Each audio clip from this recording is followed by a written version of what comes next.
receive Okay. sounds from the. Okay, so it works both ways. Okay, great. Okay, hi everyone. Really glad to be here. I'm really happy to be representing the NVIDIA Autonomous Vehicle Research Group. And today I'm going to be talking about some of our latest research on developing, validating, and safely deploying physical AI within autonomous vehicles. So, as many of you are probably very, very well aware, we've seen quite the expansion of foundation models within general models on the internet, but now also into embodied AI domains, whether it be robotics or autonomous vehicles or AMRs or what have you. And generally, in autonomous vehicles, we've kind of seen this wave come as well, where these really powerful, very capable models have been able to solve many, many tasks with very general pre-training data and scale really up to the entire internet. And what I'm going to be talking to you about today are some of our latest results in bringing and harnessing the power of these foundation models into the entire AV development pipeline. So I'm going to be talking about both the offline side of things, so for example, simulation, auto labeling, et cetera, to even how we can bring them on board the AV stack and actually do it in a way that we can still have efficient inference that we need for real-time operation in AVs. So without further ado, I'm going to start with one of the core offline processes that we use to develop AVs, which is that of end-to-end closed-loop simulation. So as many of you may know, there are some very powerful techniques from the neural reconstruction and rendering literature, which enable us to, from logged data from a car driving within a scenario, develop a 3D or even 4D representation of that world to then reuse for placing some policy that you want to test within it to then do evaluation and et cetera. And a key aspect of this is understanding the scenario that you're in and decomposing it into its constituent parts, typically static and dynamic parts. I'm showing here a work from our group from, this was iClear 2024.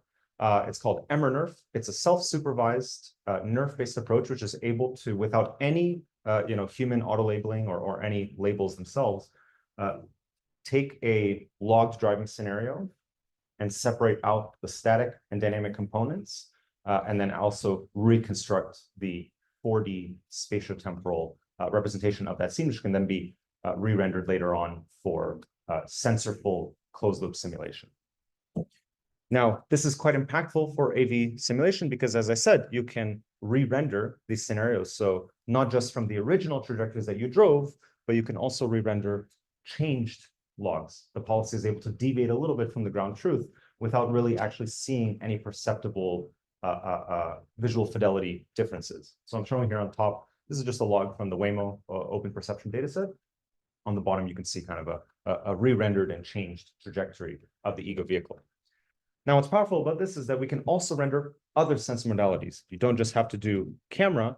If your stack relies on LiDAR, you can also, because we have the 3D knowledge of the scene, of the geometry at every time step, you can also simulate what LiDAR rays would do and how they would return the actual geometric information of the scene to you. Now, for many of you, especially in the computer vision field, this is kind of table stakes. We've known this for quite a few years, the capability of NERFs and now more recently Gaussian spotting. There are a few caveats, though, with just applying approaches like this to the autonomous driving domain. The first is that everything that you're seeing is purely replay. All the other agents around you in the world, they're not actually reacting to what the ego vehicle or what any new policy that you're deploying in there is doing. And so there's kind of no other intelligence in there kind of alongside the ego vehicle that you're evaluating. Now, this is a direction that our group has done quite a lot of research in. I'm showing here just a snippet of some of the papers that we've, some of the projects that we worked on in this group. The latest of which is actually going to be presented this week here at CVPR. It's an oral paper. And what it is it's not actually, the latest work of ours in this space is not actually a traffic model in and of itself. It's actually a new training methodology for traffic models. And then in the paper, we also show can be applied to general policy architectures, but I'll stick with the traffic modeling application here. What it is it's a new closed loop supervised fine-tuning strategy. So once you already have your imitation learned or open loop pre-trained architecture for traffic modeling, what you can do is then use this CAT-K closed loop supervised fine-tuning approach in order to yield a significant improvement in performance in that approach. How does it work? In a nutshell, what it does is it takes the traffic modeling model that you're already planning to use, and it rolls it out in closed loop. But the way that it rolls it out is that it biases sampling so that the actual rollout that your network produces is similar to the ground truth. And why this is important is because by being close to the ground truth, we can then very easily generate recovery actions from the deviations that your traffic model actually produce to what it should have produced in order to match the ground truth. And what's really great about this is that we don't have to now go to all the complexities of RL, for example, coming up with a good reward model and all the sample inefficiencies that might come with certain RL algorithms. And it allows us to still use demonstrations without really much other machinery in order to improve models in closed loop. So to illustrate how strong this approach is, the way that we actually evaluated it in the paper was we took just an off-the-shelf existing pre-trained traffic model, here a very small 7 million parameter model, and we applied our closed loop fine-tuning approach to it. And if you look at kind of the larger brother above here, that smart large was 102 million parameters. For a comparison, this closed loop supervised fine-tuning approach was able to essentially make this small model completely leapfrog the performance of a much larger parameter version of the model. So it's a really powerful approach that I think, if you're already training models like this or policy models, and you're doing it in an open loop manner, this is something that you can certainly add as another stage of training to the end of that. So I highly encourage you to take a look at that and think about methods like this. Now, like I said, the big caveat was that we needed to bring the intelligence of kind of intelligent agents and traffic models into closed loop simulation. And I'm going to show an example of why we would want to do that and what it looks like when we can do that. So on the top here, this is just a normal log from Waymo open dataset. Pretty inconspicuous driving. A car comes up to a four-way intersection. Another car goes through. Okay, great. Nothing really too interesting. And honestly, this is kind of a reflection of most driving data. Pretty boring, pretty safe, which is good. However, take a look at this new scenario on the bottom where we changed how one of the vehicles moves and see if you can spot what the difference is in this new scenario. So now, rather than that car gently stopping at the stop sign and then going through the intersection, we've actually made it essentially ignore the stop sign and completely drive through, turning this otherwise mundane intersection scenario into something that actually could be safety critical. And capabilities like this, the ability to take real log data and just change a few things in order to make it very interesting for training or evaluation purposes, is one hallmark example of what you can do when you have simultaneous traffic and sensor simulation. Now, there's still, even if you do have this capability, there's still a big caveat in that the only things that you can reconstruct and modify, and et cetera, are scenarios that you've already driven within. It's data that you've already logged and collected. I don't want to drive over across the entire Earth in order to, have a good diverse set of scenarios. And so another big question for us is how we can actually generalize this approach outside of maybe scenarios where you don't have any log data or you haven't collected any data before. And to illustrate, really, you don't just it's not even just being generating data for new scenarios, but even just new viewpoints in scenarios that you've already logged, right? What if your policy decides to do a 3-point turn and turn around backwards? Well, now you're going to get this kind of patchy mess because, again, your nerve hasn't seen this. It hasn't been able to reconstruct these views of this part of the world. So in parallel, while we kind of have this one problem here, on the other hand, we've actually seen the power and the creativity of video generation models in generating new content. And so there's a big question of, can we leverage these, and on the video on the bottom right, I should say, is all of these are completely generated videos from Cosmos World Foundation model from NVIDIA. And there's a big question here, right? Can we leverage the creativity and the novel generation capabilities of video generation models, but still leverage the geometric accuracy of reconstruction models, which we kind of care about when we want to measure collision metrics and other things like that for autonomous driving. So this was the topic and focus of a recent work from the group called Dream Drive, published at ICRA just about a month ago. And the way that the method works is that we start with a context image. Here, I'm taking, for example, a street view image from Tokyo. And we can pass this through a video generation model. Take a pick of your favorite diffusion model, which can then generate a video, essentially hallucinating what it looks like to drive through that scene. And now, of course, it's not going to be perfect. Some of these models will have hallucinations, and you can see kind of even here, the grass is actually changing color as we're driving through the scenario. But once we have this video, we can then actually leverage the reconstruction approaches I was showing you from before in order to come up with a 3D or 4D, depending on the method that you're using, reconstruction of that generated video. And this is great because also during that process, not only do you get this representation, you can actually inject in filters here to remove some pretty obvious artifacts that you can kind of quite easily filter out in geometric space, but maybe are difficult if you're just reasoning about them in pixel space.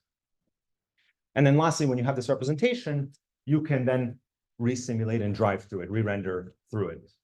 And as I mentioned, you can fix some of those artifacts that we saw otherwise purely in pixel space. And now on the right here, the grass indeed stays green, because of course the grass is greener when you're using these methods. Haha, funny joke. Okay, why do we want to do this? Why do we invest so much effort in bringing policies or evaluating policies in closed loop? The main reason is that closed loop evaluation is very, very close to what it looks like to actually drive in the real world. And closed loop evaluation, it models certain aspects of real world driving that you really just don't get in open loop, purely just forward predictive evaluation. So some examples here are compounding errors, because when your policy is driving through a scenario, it's essentially driving and then acting on its own output. And then it has to take that input in again, from the new observations and et cetera. So if you have any errors that are compounding, you really want to catch that before you deploy it on the road. Another thing is that it models causal confusion. You can see, is your model, at a red light, for example, is it driving forward because the red light turned green or because the car in front of it started moving? It's very difficult to tell otherwise if you're just in an open loop scenario, why your model made a certain decision. And, as I kind of hope I've shown you in the previous two slides, the sin to real gap is pretty rapidly shrinking.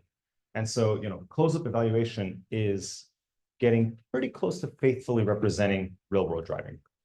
However, the main caveat, of course, no matter how much I optimize, these rendering pipelines and all this, this is going to be more compute intensive than just doing a metric evaluation that you would just do in open loop, like literally computing a function that measures, for example, trajectory deviation. This is always going to be more expensive, no matter how good I am at optimizing things. And so, unfortunately, as a result, the vast majority of driving evaluation is still done, in papers, for example, is still done in open loop. And it's really because it's basically just much more compute efficient and scalable for researchers to use. Of course, unfortunately, it means that we lose the benefits that I was mentioning earlier. Now, the big question is, do we have to view this as a stark dichotomy? Is it just open loop or closed loop? Or can we view these as ends of a spectrum and maybe, find something in the middle that allows us to take, for example, the realistic elements of closed loop evaluation, but also the efficiency of open loop training? So this is the focus of a recent work called pseudo closed loop evaluation. And what the approach here is actually as follows. It's essentially to use multiple open loop evaluations combined in a way that essentially mimics what a closed loop rollout would look like. So I'm going to illustrate what that looks like here. So first, we place your policy under test at the orange A point there, and we ask it to generate some outputs, and I'll visualize what those look like. Separately, offline, we actually pre-generate some other potential endpoints, without knowing where the policy is actually going to end up. We pre-generate some other endpoints here in purple, the BCD points. And we pre-render them, so you don't have to do that computation online, no matter how fast or not it is. And what we do is, so we ask the policy to now give us a trajectory from that point A, but also give us trajectories from the point B, C, D. And the way that we link this, what makes it kind of like a closed loop, because ideally I would have something that goes from A, and then I actually put the policy at the endpoint, and then I actually, inference again, because that would be actually closed loop. But what we do here is we link these two stages via the score, via the metric that we compute. So whatever score that you're computing of interest, could be ADE, could be collision rate, I don't know, whatever you want to measure. What we do is we first measure the similarity of the resulting endpoint that your policy, where your policy ended up in the first stage. And we compare that to the pre-selected points that we selected offline. And then we compute the score of what your policy obtained from those second stages. And then we mix basically by the distance from the end of your first stage to the beginning areas of the second stage. And this is how we obtain this kind of linked pseudo closed loop evaluation. And when we measure the correlation of this way of measuring some score, it actually correlates closer to full-blown closed loop evaluation compared to other choices of open loop evaluation. So this is important because it allows researchers to be able to kind of harness more of the benefits of closed loop evaluation without so much of the hit of the computational burden. So, as I mentioned, this kind of an approach, this multi-stage open loop, pseudo closed loop approach, approximately models compounding errors. Of course, it gets us closer to closed loop evaluation. It's not going to be perfect, but it's kind of straddling between this open loop closed loop dichotomy, which before I said otherwise appeared just to be a one or the other choice. Now, this is for what you can do offline, and this, as I showed, foundation models really play a key role in a lot of those processes. How about onboard the actual stack? So, I mean, by now, probably everyone is quite well convinced, to be honest, that foundation models can actually drive. And even in our group, we made sure to kind of properly empirically convince ourselves sometime very early last year before devoting significant resources into it. Of course, we also saw these initial signs. And so we said, okay, thumbs up, let's go forward. And, even since this point, we've seen in general in the field, a lot of AV stack designs are now leveraging lessons from foundation models. And typically what those lessons look like is they will look like, for example, scalable self-supervised losses, which you can do almost like a next token prediction style, which you see in a lot of foundation models. Typically then their core architectures will be something that looks like a tokens in, tokens out architecture. Typically it'll be something like an autoregressive transformer. And then lastly, when actually tokenizing sensors at their input, you'll probably be leveraging something like vision foundation models, like pre-trained Dino or Cyglit or Clip or what have you. And also ourselves in the group, we've been leveraging these lessons and building stacks like this. And when we evaluate them in closed loop, we can see that they can actually drive pretty well. And it's pretty encouraging because we've been able to achieve results like this in much fewer or with much less development time and much less resources than you would need in order to develop a classical stack to achieve similar performance metrics as this stack was able to do just by learning from data. And with the use of closed loop simulation, as I mentioned earlier, we had enough confidence that we could actually bring this kind of an architecture to the real world and deploy it in the real world. And so I'm showing here actually exactly the stack that you're looking at on the left, driving in the real world. This is driving around actually NVIDIA's headquarters in Santa Clara, California. It's a much longer video, so we have to speed it up, obviously, a lot. But it's really significant that these models can, in such a quick time, without a massive investment of engineering resources, actually be deployment ready. And from this point, we've dived further into how we can develop these models. And the architecture that I was showing you before, this autoregressive transformer backbone, we just trained on driving data ourselves from scratch.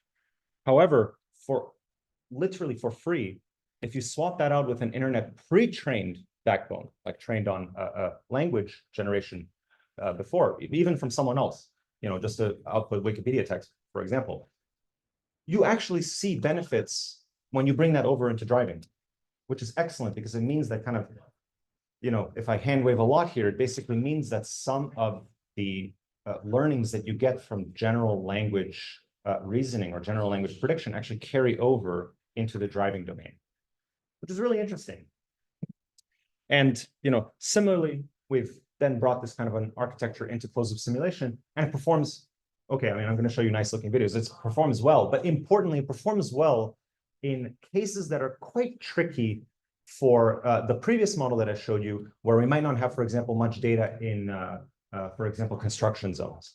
And this kind of an architecture can actually pretty seamlessly handle construction zones or strange intersections or strange like interactions with between the vehicle and pedestrians, which is quite encouraging.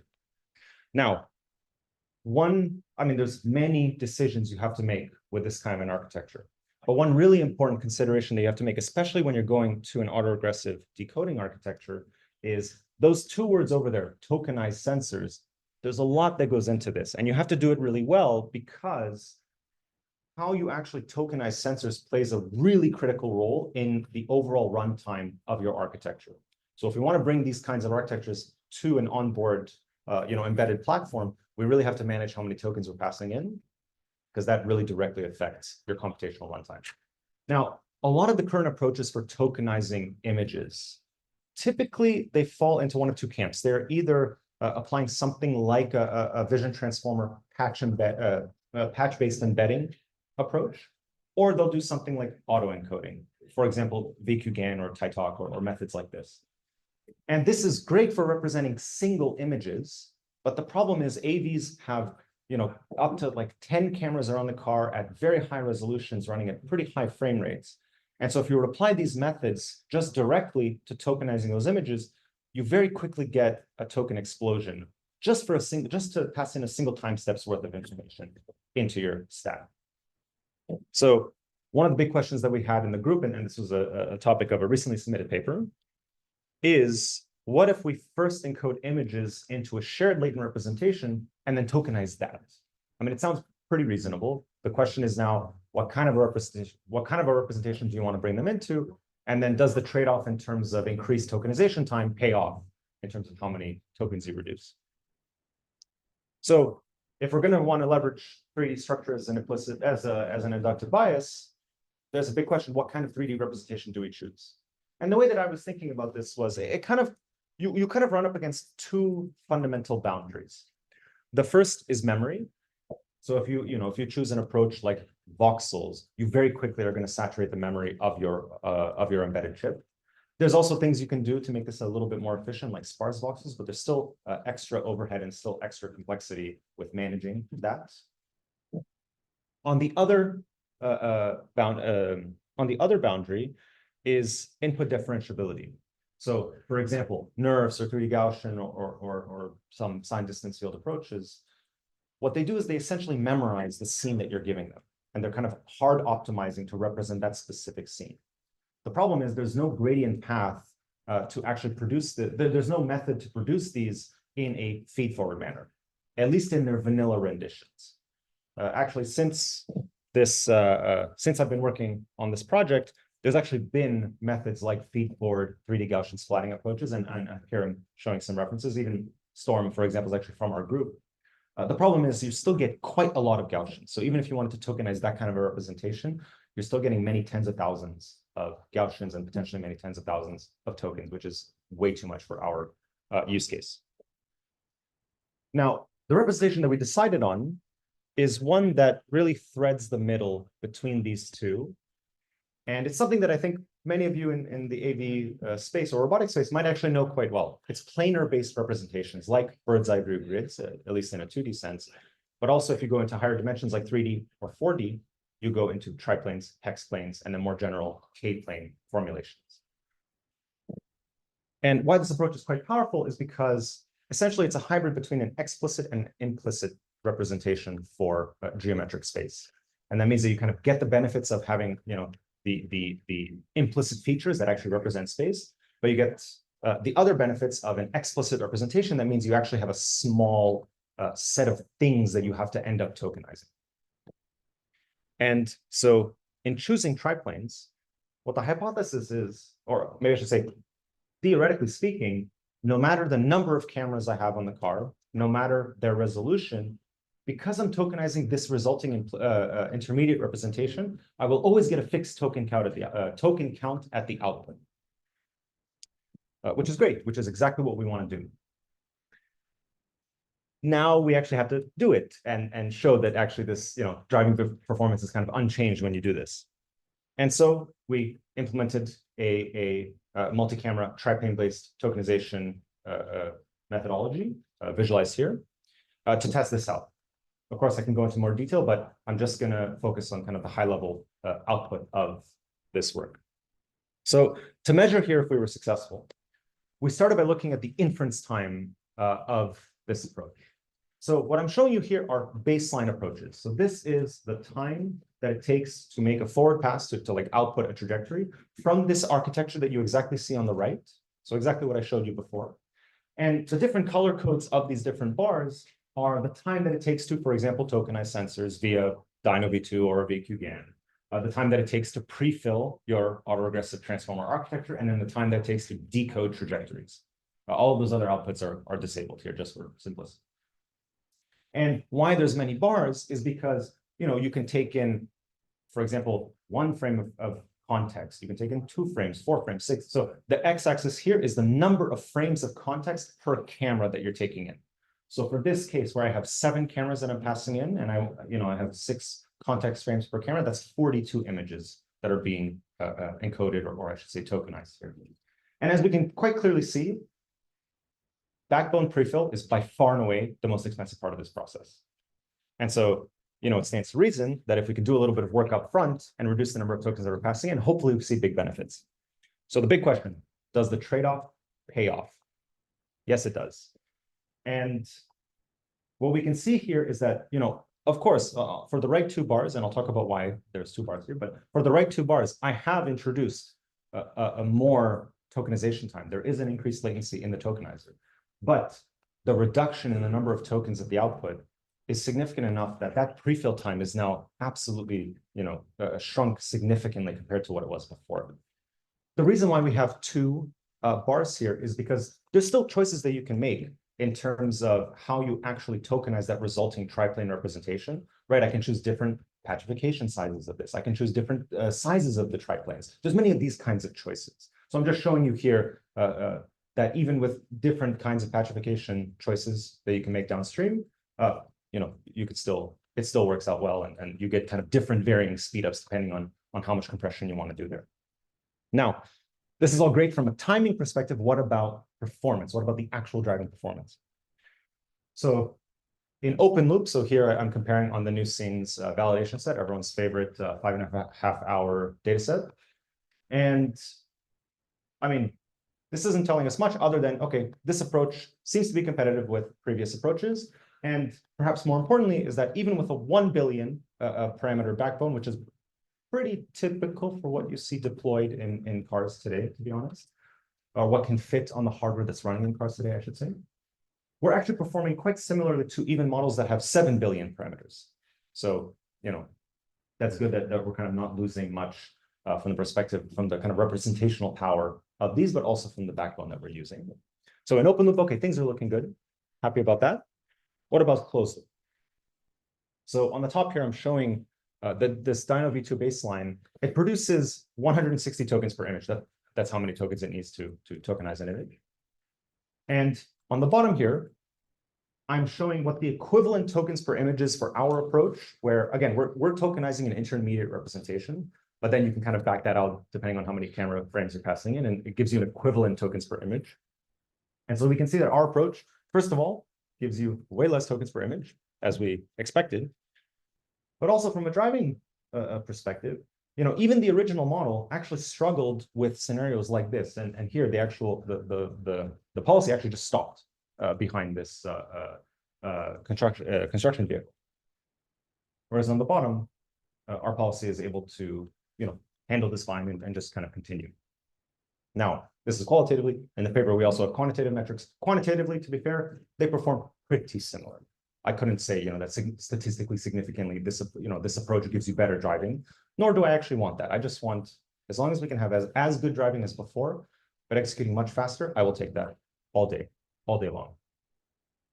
Now, I'm just showing you one size of backbone, one set of number of cameras of input. What about 1 billion, 3 billion, 7 billion backbones? What about 4 cameras at input? What about the 7 that I just shown you? And in all of these, the story prevails. You get big benefits for a little bit more work up front in the tokenization side of things. And this is particularly important, not just for kind of just because they're autoregressive decoding architectures, and these backbones have to do a lot of work to get you an output, but also because there's been quite a large monumental shift towards test time intelligence. And here, where you're doing reasoning or thinking and you're producing much more tokens, this is now becomes a complete game changer in terms of how much efficiency you actually need. And before I talk, any more about these kinds of models, the reason why reasoning is coming up, not just in robotics, but even in the AV domain, as quite a potentially critical capability, is that it exposes the models that you're training to multiple logical what-if pathways via just being able to reason over language, which otherwise you would have to render an entire scene. You would have to generate, like I showed you before, cars driving in a different manner, which can be quite difficult. But even if you can do it, there might be syntaxal gaps that your model might latch onto. On the other hand, it also improves online interpretability if you can decode some special tokens that you can interpret online. And also, it can even form the basis for policy monitoring from a safety perspective. You can kind of look at what your stack is actually thinking about and see if it's consistent or not with the world around. And the reason that this is quite a unique problem compared to what you might see in terms of reasoning over mathematical problems or other things like that is that here we actually have physics that we need to reason over. It's not just vision and language. And any reasoning has to be done within very strict time limits, and the outputs are quite consequential. This is a safety critical system that we have to think about. And so the way that we have been approaching it, the way that we've been starting to approach it, is that we use the rich AV data that we've collected over the years to enable scalable chain of thought labeling. And I'm actually going to show you what that pipeline looks like. But the most important thing is that we don't just train with the full kind of language-based chain of thought reasoning traces, but also a very condensed form that represents a high-level motion plan called meta actions. And I'll talk about that in the next slide. So this is the kind of reasoning data pipeline that we've been developing within the group and that we're actually using today to label large-scale chain of thought data from our data lake. And there's it's kind of a multi-stage pipeline here. We first start with very simple rule-based methods using just the ego motion of the clips that we actually have logged in order to give us some initial meta actions, as in is the vehicle staying in lane? Is it going to change lanes left or right? Is it going to turn right? Is it going to turn left? Is it going to pass in front of another vehicle, etc.? Then we go from these initial meta actions as well as the ego motion and video frames. We pass that through large VLMs in order to give us an initial analysis of critical objects that are in the scene. And I'm going to show an example of what this looks like, but just to show you the pipeline. It gives us an analysis of critical objects, the surrounding environment, and also chain of thought reasoning of what the vehicle should be maybe doing in this scenario to go through this scenario. And then finally, we pass all of this information, all this initial information, plus all the vector info, the video frames, the ego motion that we have into quite large reasoning models, whether they be NVIDIA internal ones or public ones. That's kind of up to you if you want to implement such a pipeline, to come up with essentially the final chain of thought reasoning analysis that we use to actually train the VLA that I was showing you before, the vision language action model that I was showing you before. And the important two outputs, as I mentioned, are this kind of overall guided chain of thought reasoning trace, which I'll show you an example of, but also condensed policy-ready meta actions that actually correspond to what trajectory the ego vehicle should take. So what this looks like, and I'm going to show you an example here, is we start with this kind of analysis of critical objects in the scene. And in this particular scenario, we have a vehicle that's actually starting to cut in front of our vehicle. And this kind of creates a little bit of an awkward scenario, as you can imagine. And Now, seeing all of this, we then ask the model, okay, how should the ego vehicle proceed through the scenario given what we've observed? And then you can see on the left is kind of the reasoning about what it should do and why. And then the kind of condensed summary in terms of high-level actions, meta actions, which are that the ego vehicle should decelerate, wait, and then accelerate, stay in its lane, stay straight in its lane, and then move straight forward. And these here, we label a very large corpus of our internal data with this. And what we found is that, especially on these kinds of challenging clips where we have either a lot of interactions or these kind of scenarios like construction zones where you need to reason a little bit, it's kind of a non-standard driving interaction. When we use this data, just incorporating it at training time, doing nothing at all different at inference time, but just incorporating it at training time, we already see some pretty drastic performances. So the first bar on the very left is the base VLA model. The second one here is when you actually now train with meta action supervision. So already we see a pretty big drop there. And then when you add, 50% of the chain of thought data we have, and then 100% chain of thought data that we have on the right too here, we see pretty significant drops there in driving like error, trajectory error. And importantly, these outputs that we then ask the model to produce, they're actually consequential with respect to the trajectories that are being produced by the model. So if we kind of alter the meta actions that the model produces, so instead of saying, okay, we're going to go, so here in this scenario, the ego vehicle is kind of driving forward and then coming up to this point, that's kind of the historical observed stream. And, nominally, the vehicle would just continue straight. But if we change the meta action that the model outputs to say that it should turn, that, we would turn right, you can actually see that the trajectory output by the model changes. And this is quite important because different to something like a captioning model, which outputs language descriptions of the actions you're taking, here we're flipping the script here. We're providing reasoning for the actions you should do, and at least showing that they seem to have influence here.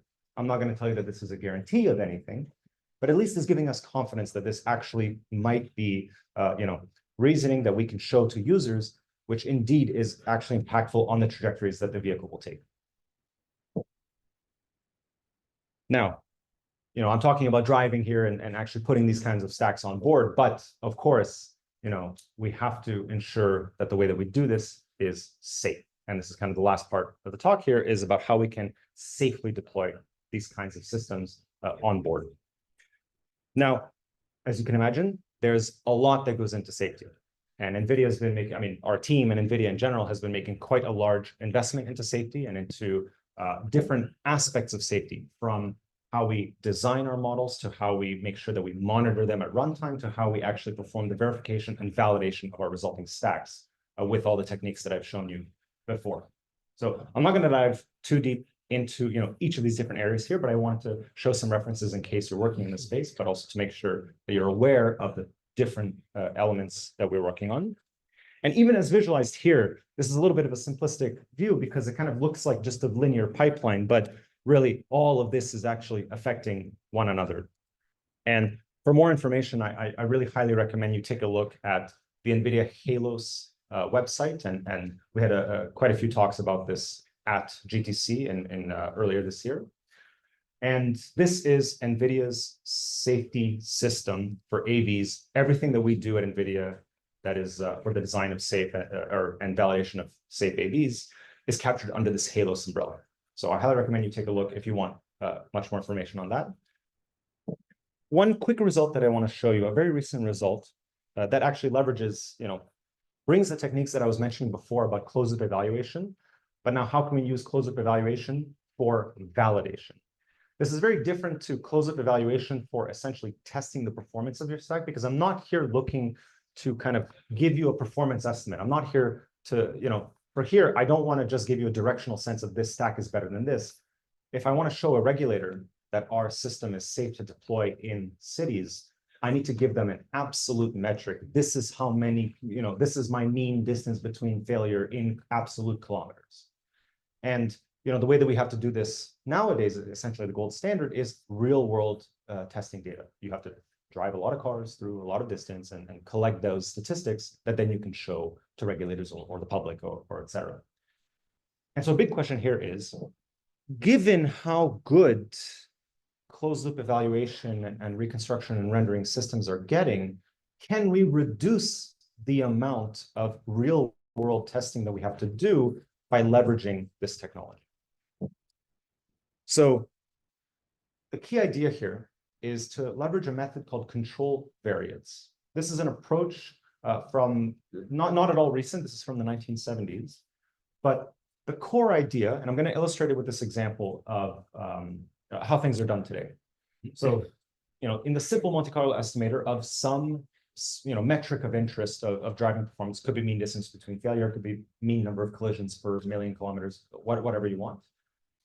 Essentially, what we do is we collect a lot of samples, take the empirical mean, and okay, there's your mean, and then the variance of that estimate is going to be whatever the variance of your metric is divided by how many samples you're collecting. So you kind of get that 1 over n reduction of variance, as we all know.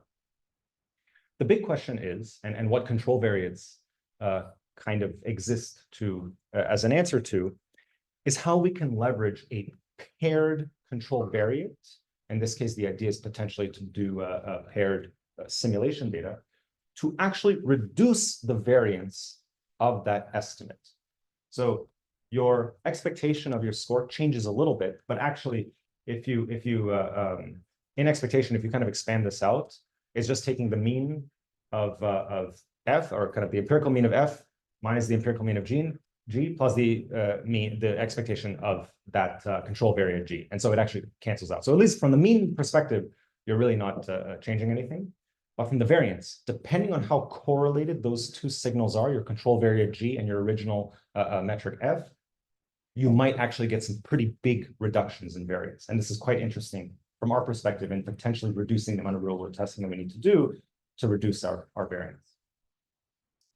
Now, just to give you a little bit of intuition before I move on for why this actually looks like this, if you have a noisy signal f and you want to try and estimate it, okay, you can take mean, and like I showed you, the mean and variance and all this. If you have a correlated signal g, it's actually quite less noisy to estimate to compute the mean and variance of their difference, because if they're correlated, if their kind of noise is correlated, then the difference of those two is going to be pretty noiseless. Again, ideally, but that's kind of just to give you a little bit the intuition for why it even looks like that. So, as I mentioned, the core idea here is that we want to leverage paired simulation and real-world data to help us achieve that 1 minus rho squared reduction in variance. Now, the slight pitch is that we don't actually know the expected value of this control variant g, of this thing that we are pairing to our real-world data. The good thing is, and why simulation is a good fit for this kind of a framework, is that we can pretty cheaply generate a lot of simulation data, simulation-only data, with which to use to estimate that expectation of g. Of course, this introduces some other complexities, and therefore your variance is not going to be that nice, just 1 minus rho. There's going to be a different factor in there, but it doesn't matter. The core point stands. We can achieve a variance reduction that is proportional to the correlation here. Now, all of this assumes what I said before is true, that our simulator that pairs to real-world data is really good, right? Pretty faultless, and that we can reproduce the same behaviors that we get from our policy in the real world to the policy in simulation. Big simulation, big if. However, even if you actually don't have, if you have an imperfect simulator, which to be honest, all simulators are imperfect in some respect, even if you have an imperfect simulator, you can still use this framework. And what you do is you learn a metric correlator function that takes some features of your simulator, your imperfect simulator, as well as information about your surrogate metric, and essentially maps the measurements that you took from your simulator into a different latent space that is more correlated with your real-world measured data. So this is kind of what that process looks like. And combining everything together, and keeping track of time, combining everything together, what we can see is by applying this approach, essentially by having, this amount of paired closed-loop data to real-world data, we essentially can collect, let's say, without this metric correlator function, just as the original formulation, we can collect 182 fewer expensive samples, or if you do use this metric correlator function, you can collect 292 fewer expensive samples in order to achieve the same variance reduction that you would otherwise obtain by just collecting a lot more real-world data. So, a really important result, the first initial result that allows us to actually think of simulation, not just for performance testing and evaluation, but also venturing towards now validation or making a safety case for the stack that you're developing. Now, this is, as I mentioned, but one aspect of how we're thinking of safety. And I just want to show some other areas where foundation models in particular can actually help you advance the safety case that you're trying to make, but also advance the safety of AV systems in general. One example is that you can use foundation models as actually online runtime anomaly detectors. And this was actually the topic of the RSS 2024 best paper, which was led by Marco and some of his students and some folks from our group. On the other hand, you can use foundation models to help you curate and comb through and auto-label a lot of the data that you've collected in the real world for potentially anomalous or interesting data points that you might later use for training or evaluation. So, in summary, foundation models really empower the whole AV development pipeline, from offline processes to online, to the onboard stack, to even the way that we validate and make safety cases for our AV systems. I talked about 3 specific areas in this talk where they can help. One is to augment controllable end-to-end closed-loop simulation. The other is to boost onboard performance with more efficient, smarter tokenization strategies. And then finally, even though we have all this power in these kinds of models, they're not black magic, right? There are strategies that exist to confidently deploy these in onboard AV systems and in the real world. And further, we can actually use foundation models and these closed-loop simulation strategies to actually accelerate safety validation, which otherwise has been quite an expensive part of this process. So with that, I want to thank you very much for your time, and I'm happy to take any questions.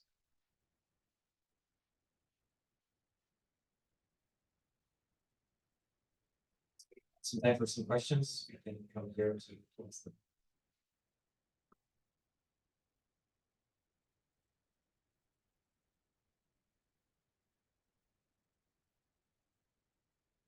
First of all, thanks a lot for the talk. A lot to digest, I have to say. So, but really good. Sorry about that. So no, that's perfect. I guess there will be a recording, so we can do this over and over again. For the open loop to closed loop estimation, do you think that still holds once your performance is so good that you actually have only very few, I don't know, reaching this once in a million miles thingies?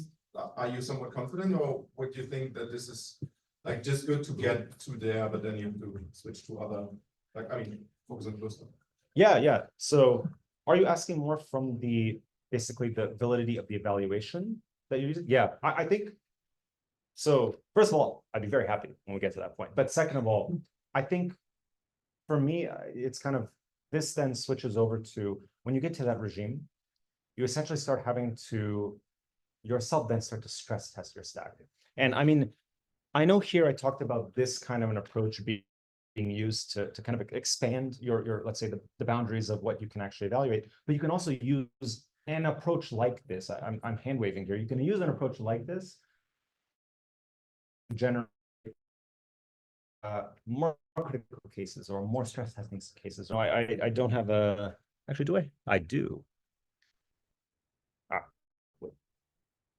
You can even leverage other forms of data, like, for example, police reports of crashes to generate simulations that then put your vehicle in those kinds of corner cases.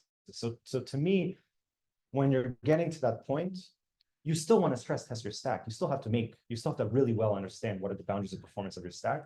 I think the way that you do it, exactly, you'll probably be leveraging different tools, and maybe they'll be getting more to the generative side of things rather than purely reconstructing things that you've already seen before and maybe varying them. Thanks a lot. Thank you.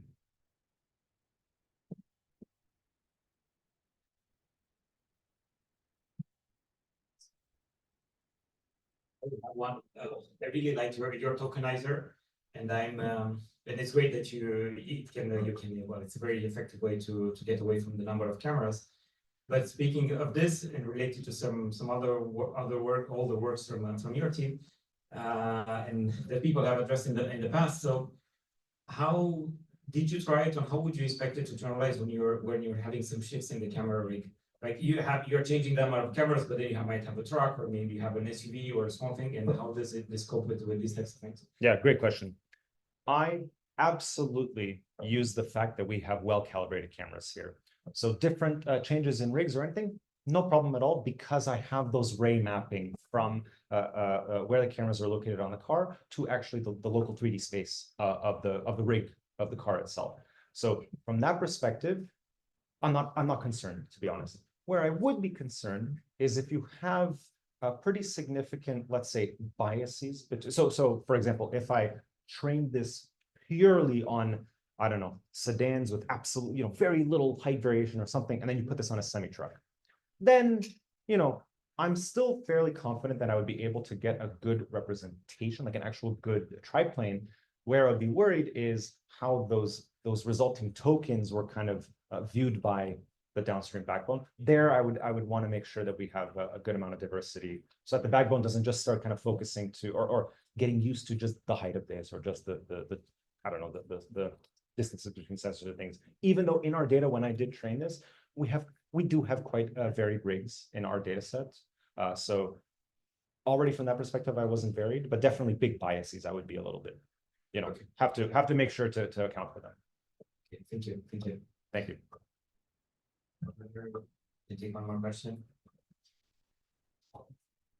So, thanks for the talk. It's great. I think a large portion of the talk mainly talk about from like a data diversity and having like failure cases so that you can learn from this. But from like when you generate simulation, do you say it is still important to design some of the more handcrafted like limitations, so that making sure that it has some sort of guarantee of complying with physics strain? Because I assume even though this kind of learning base, you're still gonna have like failure cases with like generation of cars like going off road or flying with everything. Do you say it's still really important to design kind of like handcrafted like functions to constraints this type of behavior to achieve some sort of guarantee of physical compliance? So are you talking about physical compliance of the resulting simulation? Yes. Yeah. So actually in any of these reconstruction methods, we do have physical modules in there that, for example, keep all the cars on the road and all this. In terms of when you generate scenarios, so I showed, kind of but one example of leveraging, let's say, police reports to have like a text conditioned simulation, but you don't have to do it. You don't have to kind of go to that length. You yourself can kind of type this out. And of course, in an AV developer's toolbox, you can always bring in, simpler handcrafted functions. To me, I think I step back and I think, especially from a safety scenario, diversity is one thing. Having distributional matching from of real world and what you do in simulation is one thing, but coverage for safety is kind of the critical thing. So whatever tools that we can leverage, be they handcrafted, be they, these kinds of interesting generative approaches, I think you want to leverage. These are all tools that you want to leverage in your toolbox in order to get good coverage in space. Okay. Okay, thank you very much. I'll probably hand it over then. Speaker.